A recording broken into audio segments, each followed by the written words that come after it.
Telugu Desam party తాలూకా సిద్ధాంతం అది. Telugu Desam party పుట్టినప్పటి నుంచి ఆవిర్భావం ఒక ప్రాంతీయ పార్టీగా అయినా సరే భావం మాత్రం జాతీయం. దేశభక్తితో ఎప్పుడు కూడా పనిచేశాం. రాష్ట్ర ప్రయోజనాల కోసం ఎప్పుడైనా చేసినా దాంట్లో దేశభక్తిని ఎప్పుడైనా చాటించుకొని దేశం కోసమే నిరంతరం కూడా మన కార్యక్రమాలు చేశాం.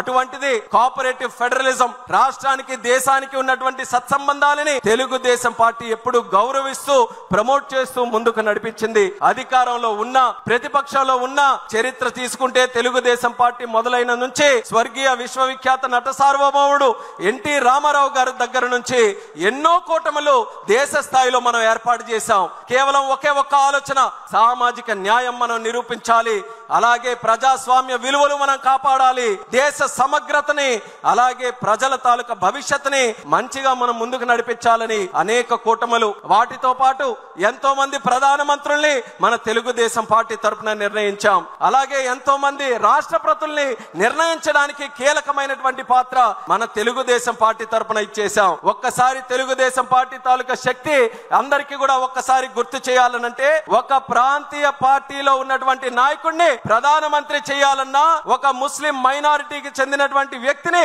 రాష్ట్రపతి చేయాలన్నా, ఒక దళితుడుగా ఈ రాష్ట్రంలో పుట్టినటువంటి వ్యక్తిని సభాపతిగా పార్లమెంటులో స్పీకర్ గా నిలబెట్టాలన్నా ఆ ఘనత మన తెలుగుదేశం పార్టీకే దక్కిందని ఈ సభాముఖంగా తెలియజేస్తున్నాను.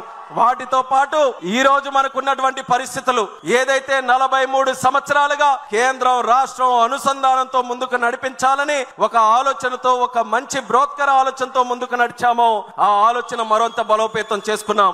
తెలుగుదేశం, బీజేపీ, జనసేన కలిసికట్టుగా రాజకీయాలకు అతీతంగా అందరి తాలూకా ఆలోచన ఒక్కటే, రాష్ట్ర ప్రయోజనాలు, దేశ సమగ్రత, వీటన్నిటిని కూడా ఒకే ఒక్క వేదిక మీదకి తీసుకొని వస్తూ ఎక్కడ ఎటువంటి అపోహలకి గాని, ఎటువంటి ఇబ్బందులకి గాని, ఎక్కడ ఎటువంటి సమస్యలకి గాని తోవలేకుండా ముగ్గురు త్రినాయకత్వంలో ఒక పక్కన చంద్రబాబు నాయుడు గారు, పవన్ కళ్యాణ్ గారు, అలాగే ప్రధానమంత్రి నరేంద్ర మోదీ గారు అందరూ కూడా కలిసికట్టుగా ఈ రోజు రాష్ట్రంలో ఎన్డీఏ పాలన, కేంద్రంలో ఎన్డీఏ పాలన ఎక్కడ ఆటంకాలు లేకుండా ముందుకు కొనసాగిస్తున్నాం.